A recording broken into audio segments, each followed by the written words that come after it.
When your ignition switch wears out and you can't turn it anymore and you put the key in, it's really hard.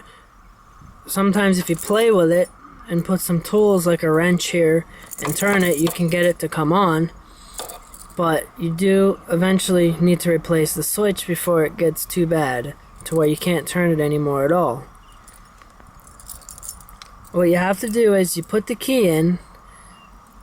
I already wiggled this switch because it was stuck. Every time I want to start my truck, I have to sit there and fight it. So what you're going to do is, after you put the key in, you need to turn it to the on position.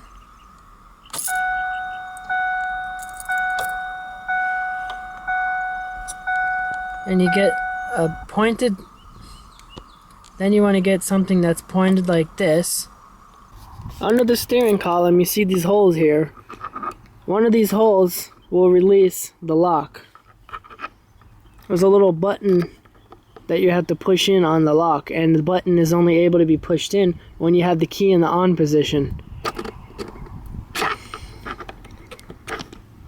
So you have to do this till you find it. Of course, it's giving me trouble to come out, so I had to come under here and take the 3 Phillips screws out so I could remove this plastic cover.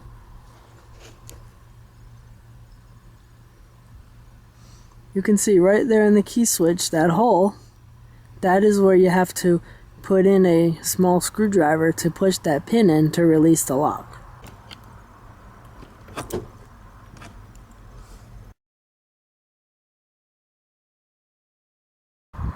Here's the new switch. See, here's that thing that you have to push in to release it.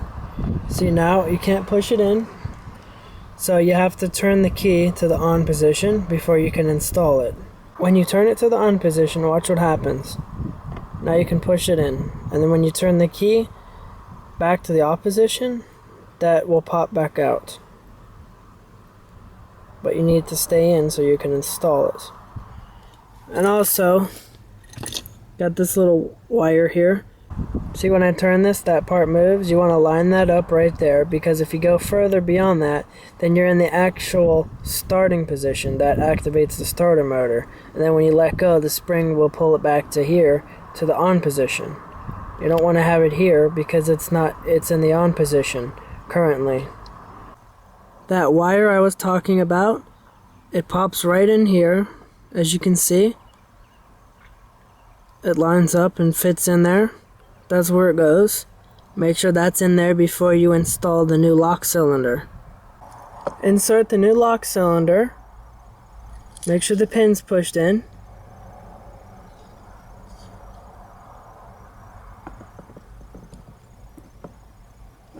See that right there where the little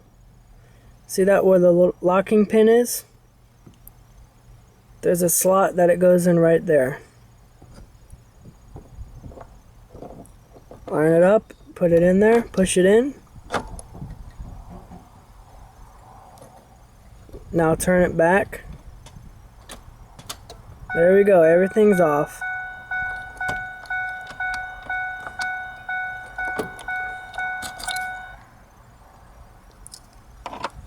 Now that dinger's going off. Before, that thing would not turn off. I'm so happy that this actual switch for that thing is in here, so that was just replaced as well. And see, it's locked back in place.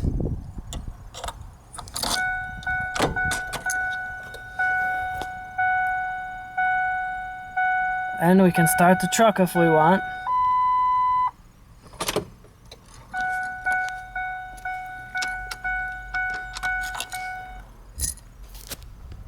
And that's it.